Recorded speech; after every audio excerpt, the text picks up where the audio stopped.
പൂരമായാലും വേലയായാലും ആനകളില്ലാതെ അത് പൂർണ്ണമാവില്ല. നമ്മൾക്ക് എല്ലാവർക്കും ഇഷ്ടമുള്ള ഈ ജെൻഡർ ജയൻസ് മുമ്പ് ഇങ്ങനെയായിരുന്നില്ല. ഇന്നുള്ളതിനേക്കാളും വളരെ ഡിഫറെന്റ് ആയിട്ടുള്ള ഒരു ലോകത്ത് ഏകദേശം 3.7 കോടി വർഷങ്ങൾക്ക് മുമ്പാണ് ഇവയുടെ സ്റ്റോറി ആരംഭിക്കുന്നത്. ഒരു പന്നിയുടെ സൈസിലുള്ളവർ മുതൽ ഐസേജ് കാലഘട്ടത്തെ വോളി മാമത്തുകൾ വരെ വരും ആനകളുടെ എപ്പിക് ആയിട്ടുള്ള പരിണാമത്തെ കുറിച്ച് അറിയാം.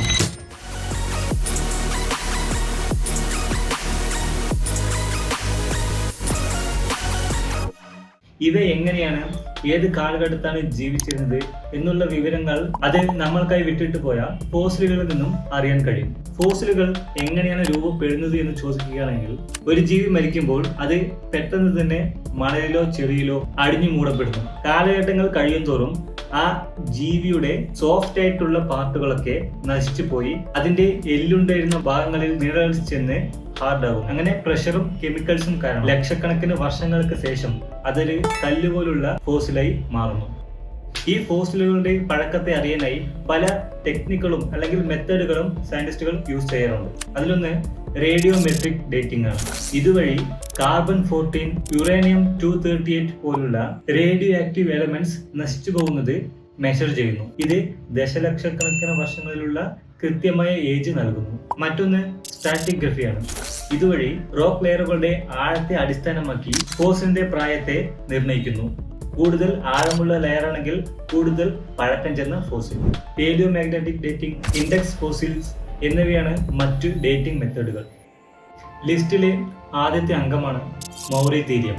ഇതാണ് മൗറിതീരിയം. 3.7 കോടി വർഷങ്ങൾക്ക് മുമ്പ് ജീവിച്ചിരുന്ന ആനകളുടെ the great great grand father. ഇന്ന് കാണുന്ന ആനകളുടെ യാതൊരുവിധ രൂപസാദൃശ്യങ്ങളും ഇവനില്ല. അതിന് നീണ്ട തുമ്പിക്കൈയോ തന്തങ്ങളോ ഇല്ല.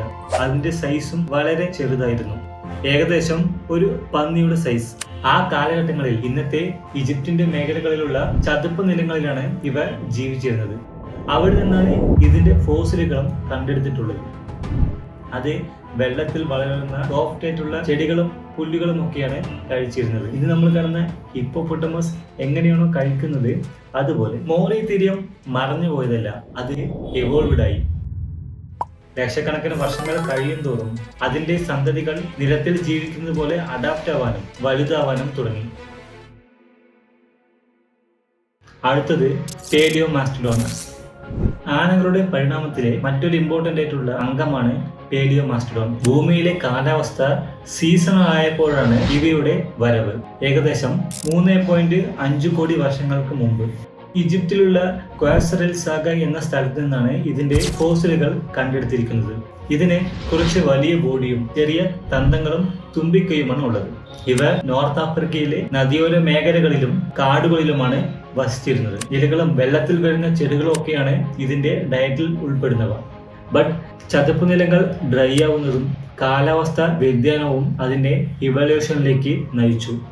ഇവ ഓപ്പൺ ഗ്രാസ് ലാൻഡുകളിൽ ജീവിക്കാൻ അനുയോജ്യമായ രൂപം കൈവരിക്കാനായി ടോർച്ച് അടുത്ത സന്തതികൾക്ക് കൈമാറി. ഗോംഫോതീരിയം. ഇവയാണ് ഒരു റിയൽ ഗെയിം ചേഞ്ചർ. ഏകദേശം 2 കോടി മുതൽ 50 ലക്ഷം വർഷങ്ങൾക്ക് മുൻപ് ജീവിച്ചിരുന്നു. ഇവയ്ക്ക് 4 തന്തങ്ങളും നീളമുള്ള തുമ്പിക്കൈയും ഉണ്ടായിരുന്നു. ഇവ വനപ്രദേശങ്ങളിലും പുൽമേടുകളിലും ജീവിച്ചിരുന്നു. Gomphotherium Africa, Asia, Europe and North America വരെ വ്യാപിച്ചിരുന്നു. ഇവയ്ക്ക് 8 മുതൽ 10 അടി വരെ ഉയരവും ഏകദേശം 4000 മുതൽ 5000 കിലോഗ്രാം വരെ ഭാരവും ഉണ്ടായിരുന്നു. ഗ്രാസ് ലാൻഡുകളൊക്കെ എക്സ്പാൻഡ് ആവുന്നതും ആനകളെ പോലുള്ള മറ്റു സ്പീഷീസിന്റെ വരവും ഇവയ്ക്കൊരു കോമ്പറ്റീഷനായി മാറി. ഒടുവിൽ അതിന്റെ സന്തതികളിൽ ചിലർക്ക് വംശനാശം സംഭവിച്ചു, ചിലർ ഇവല്യൂഷനിലേക്ക് തള്ളപ്പെട്ടു. സ്റ്റെഗോഡോൺ. 1.1 കോടി വർഷങ്ങൾ മുതൽ 12,000 വർഷങ്ങൾക്ക് മുമ്പ് വരെ ഇവ ജീവിച്ചിരുന്നു.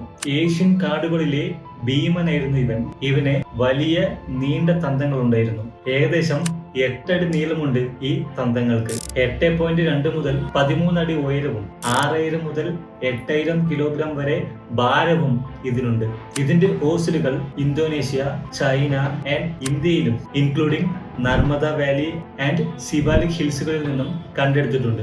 ട്രോപ്പിക്കൽ ആൻഡ് സബ് ട്രോപ്പിക്കൽ കാടുകളിൽ ഇലകളും പഴങ്ങളും ചില്ലകളും ഭക്ഷിച്ച് ഇവ ജീവിച്ചു വന്നു. ബട്ട് ഇവ പുതിയ എതിരാളിയെ നേരിടേണ്ടി വന്നു.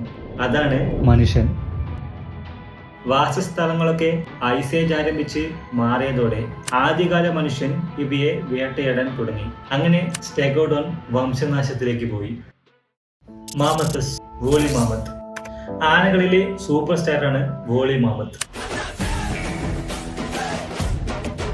26 ലക്ഷം വർഷങ്ങൾ മുതൽ 12,000 വർഷങ്ങൾക്ക് മുമ്പ് വരെ ഇവ ജീവിച്ചിരുന്നു. ഐസേജ് കാലഘട്ടത്തെ അതിജീവിക്കാൻ വേണ്ടി നിർമ്മിക്കപ്പെട്ടവയാണിവ. ഇവയ്ക്ക് അടർന്ന രോമങ്ങളും ചെറിയ ചെവികളും കൂടാതെ ഫാറ്റിന്റെ ലെയറുകളുമുണ്ട്. ഇവയ്ക്ക് 11.5 അടി ഉയരവും 6000 മുതൽ 8000 കിലോഗ്രാം വരെ ഭാരവുമുണ്ട്. യൂറോപ്പ്, ഏഷ്യ, നോർത്ത് അമേരിക്കയിലെ തണുപ്പേറിയ പുൽമേടുകളെ ഇവ ഭരിച്ചിരുന്നു. മഞ്ഞിനടിയിലുള്ള ചെടികളും പുല്ലുകളും ഒക്കെയായിരുന്നു ഇവന്റെ ഭക്ഷണം. ബട്ട് ഭൂമിയുടെ ചൂട് കൂടാൻ തുടങ്ങിയതോടെ ആ ഐസ് നിറഞ്ഞ ലോകം മെൽറ്റാവാൻ തുടങ്ങി. കൂടാതെ മനുഷ്യരുടെ തുടർച്ചയായിട്ടുള്ള വേട്ടയാടലുകളെല്ലാം മാമത്തുകളെ ഇല്ലാതാക്കി. ഇന്ന് വെറും 2 ഇനത്തിൽപ്പെട്ട ആനകൾ മാത്രമാണ് ഈ ലോകത്തുള്ളത്. ഒന്ന് ആഫ്രിക്കൻ ആനകളും 2 ഏഷ്യൻ ആനകളുമാണത്. ഒരു ഫാക്ട് എന്തെന്നാൽ ഇവയ്ക്ക് ഒരു ദിവസം ഏകദേശം 150 കിലോഗ്രാം ഫുഡ് വേണം. നിലവിൽ ഏറ്റവും വലിയ ആനകൾ ആഫ്രിക്കൻ ആനകളാണ്. 9.8 മുതൽ 13 അടി വരെ ഉയരവും 6800 കിലോഗ്രാം വരെ വെയിറ്റുമുണ്ട്. ചില ആനകൾക്ക് 10,000 കിലോഗ്രാം വരെ വെയിറ്റ് ഉണ്ട്. എന്നാൽ ജീവിച്ചിരുന്നവയിൽ വെച്ച് ഏറ്റവും വലിയ ആന അത് പേലിയോലോക്സിഡോൺ നമാഡിക്കസ് ആണ്. എന്താ പേര്? പേലിയോലോക്സിഡോൺ നമാഡിക്കസ്. നല്ല പേര്.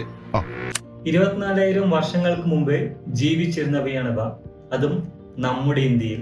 ഇവയുടെ ഷോൾഡർ ഹൈറ്റ് 17 അടിയും 15,000 മുതൽ 22,000 കിലോഗ്രാം വരെ ഭാരവും ഇവയ്ക്കുണ്ട്.